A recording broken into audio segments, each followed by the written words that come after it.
I've had several people express interest in learning the Taijijian or Tai Chi straight sword, and I will be working on a series for that in the future, but at the moment I don't have a space where I can film an instruction series for the straight sword.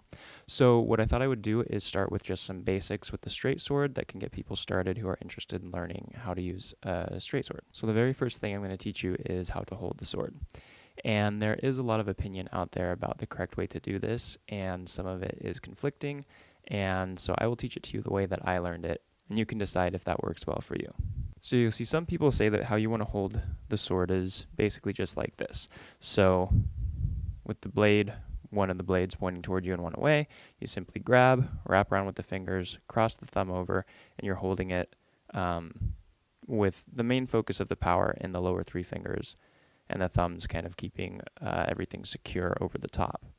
And this is a pretty great way of holding a sword in a lot of ways, because it's not likely that you're going to drop it when you're holding on nice and snug like that. The downside is that this doesn't allow you the freedom of movement that some of the other grips that you can have on a straight sword will give you. And before we go further into the grip itself, the position of the grip is something else to consider. I've heard a few people talk about holding it toward the end. That's not really common. The only upside to that really is that it gives you more reach. And so if that's something in your style that is of great importance, is making sure you have every extra bit of reach that you can get, then of course holding it down next to the pommel is going to make sense. The downside to that is that it kind of undoes the balance of the sword. Typically, the closer you get to the handle, the closer you get to the balance point of the sword. And what that does for you is it makes the sword feel less heavy. So if you have close to an equal amount of weight on the blade side and the handle side, then it's not going to feel like you're swinging something heavy around out here. It's going to allow you to be much quicker with your motions. And so holding it further away from that balance point is going to make the sword's length feel heavier, which is going to give you more reach with the sword, but it's potentially going to slow down the speed with which you can move. Another position for the hand is pretty much right at the middle of the handle. And so you can see with this handle, it's tapered. So it comes tapered down toward the hilt and tapered down toward the pommel, and there's this wider section right in the middle. For those who like to grab the sword right there in the middle, they use that as kind of a pivot point that allows for more motion that you can get with the sword while you're moving. So that's kind of your pivot point, and then the taper gives you more room so you can like dip the sword further. The other grip that you can have is where you put the center of your grip closer toward the hilt of the sword, and so basically you're focusing your grip right above that wide point. And what that does is it makes it less likely for your hand to slip down. So if you're holding it right in the middle, then you have pretty good control over your hand slipping. If you're holding it at the end, then the pommel is going to keep your hand from slipping further down. And if you hold above that middle wide point, then as you're moving the sword, it's less likely for your hand to slide past that down to the pommel. So you have good control of the sword, really in any of those hand positions.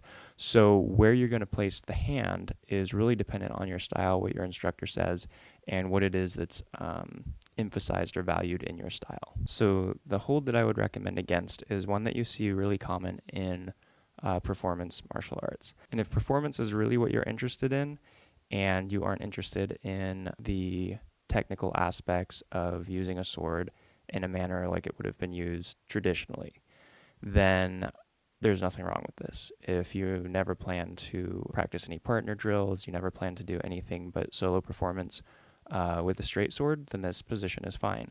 And there's nothing wrong with having that goal to do Tai Chi as a performing art, because it's beautiful to watch as a performing art. There's a lot of self-development that can come from that as well. If that's what you're after, then this hand position, of course, is fine. But I wouldn't recommend this hand posture for anyone else. I wouldn't recommend this hand posture for my students. Basically what it is you have the higher grip, so you're above that wide point of the handle, and you're putting your index finger over the top of the guard. So this gives you more control over what you're doing with the sword. It looks kind of cool. It's comfortable. It feels like a nice place for the finger to hold on to, so you have good control of the sword. You're able to move the hand up a little closer to the point of balance, so it's easier to move it faster, and you're able to do a little bit more fancy sword work with your finger there. So if you're going to do that, make sure that it's only for solo performance. It's not for partner practice, and it's not for the traditional use of Tai Chi or the straight sword. And the reason I say that is because the hilt is there for one very important reason, And it's not to be a great place to place your fingers. It's to be a place that protects your hand. Back when people were using swords as their main form of self-defense or using it on the battlefield for fighting, they understood the importance of keeping your hand safe. If your hand is not safe, you can't hold the sword, you can't use the sword. And so things like this were put on swords so that if a blade is deflected and it's sliding down instead of coming down and continuing through to your hand, with your hand here, if a blade is sliding down, it'll catch on that hilt. And so that gives you some protection. And the idea is you don't really want to use the hilt to keep getting whacked with a sword. That's not an ideal use for it. It's a hand guard. And so it's really there to help protect the hand, but it's not there to take a lot of abuse, to be your main line of defense. Your techniques, the way that you use the rest of the sword, is really supposed to be your main line of defense. This is your backup plan. So the problem with that and this is that your backup plan is no longer useful, at least not for this finger. So if you don't really need your index finger, then that would be a fine place to leave it if sword work was something that you were going to be doing with another person where your finger would be in danger there. Now, I think that out of respect for the tradition of the art, that it makes sense to practice these arts in a way that reflects how they were practiced traditionally. And in this case, that just means holding the sword in a way where if you were to use it in a sword fight, which is probably not something that will ever happen to anyone, it would still be a functional hand grip that you're using. So now I'm going to show you how I learned to hold the straight sword and how I would teach you to hold the straight sword if you were my student. I use the higher grip, so I go above the wide part of the handle. And this sword is a little different from some other Tai Chi swords. You'll find that the handle length is different from sword to sword. And for some swords, you don't have that option of holding higher or lower. The whole handle is just enough for your hand to fit. Like you can't go higher, you can't go lower. It just fits between the guard and the pommel, and that's all the space you have. In that case, it's quite easy to figure out how you're going to hold that sword. This handle's a little bit closer to a hand and a half handle because when I'm holding it up next to the guard, I have enough space to still hold it down here with about half of my hand. And so this sword is a little bit longer in the handle than some other swords. It's definitely shorter than some other swords as well. So your grip placement is going to depend on the specific sword that you are using. Now the way that I hold the sword is I come up close to the hilt, and the bottom three fingers here, those are your power and grip fingers. So those are the fingers that make sure the sword doesn't get away from you and make sure that you can put power and speed in your techniques. So I think of these three fingers gripping in and against the palm as sort of the gas pedal of what you're doing. So this gives you the power and the speed. These two fingers, your index and thumb, these come up and they hug the hilt. So these allow you to control the angle really well, but they're not really there for power. They're not there to add anything other than direction and precision to what you're doing. If you hold the sword down here, something that you'll find when you practice, and I recommend trying the different hand positions and seeing what aspects of them are helpful and which ones are not helpful for you. If you hold the sword down here, though, you'll notice that there are times when it's going to start to get a little twisted. So instead of being completely straight on, you'll be going through your form and you'll notice that it moved like that. And there's not a whole lot you can do about that while holding it like this.